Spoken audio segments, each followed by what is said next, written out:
You hear the phrase when a pilot reports trouble. Either the control tower will ask or the pilot will volunteer, how many souls on board? The phrase seems out of place in modern communication.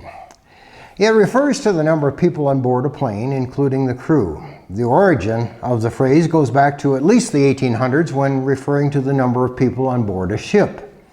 According to a story by Melissa Willits on MSN.com, the FAA and the Air Traffic Control Handbook suggest the term people on board instead of souls on board. But the traditional use of the term souls hasn't gone away. Souls on board still has its place in both nautical and aviation usage. Dictionary.com defines the soul as, quote, a distinct entity separate from the body and commonly held to be separable in existence from the body, the spiritual part of humans as distinct from the physical part, believed to survive death. According to a search I did in a Bible program, the word soul appears 95 times in the Bible. We may not think of the soul very much in our contemporary culture, but it gets a lot of attention in the Bible. Our soul is an important part of who we are. We are more than mind and body. We are also a soul. The mind and body have an expiration date, but not the soul. Our souls are eternal. J.C. Ryle, a great preacher and writer of a past generation, said, "Woe is unto us if we do not cry aloud, this present world is not all. The life that we now live in the flesh is not the only life. There is a life to come. We have souls. Let us establish it in our minds as a great fact that we all carry within our bosoms something that will never die."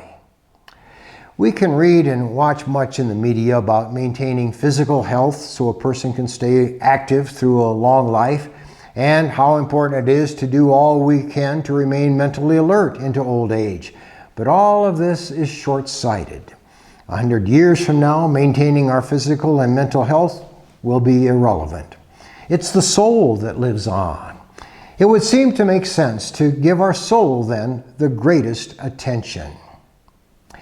The Bible makes clear that we all have a choice as to whether we place our souls in God's hands or not.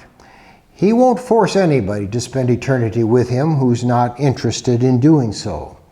It's of eternal significance that we give attention to our souls. Attentiveness to our souls also gives us abundant living while this side of eternity, far more than physical health or mental sharpness can provide. We are more than a physical and mental being.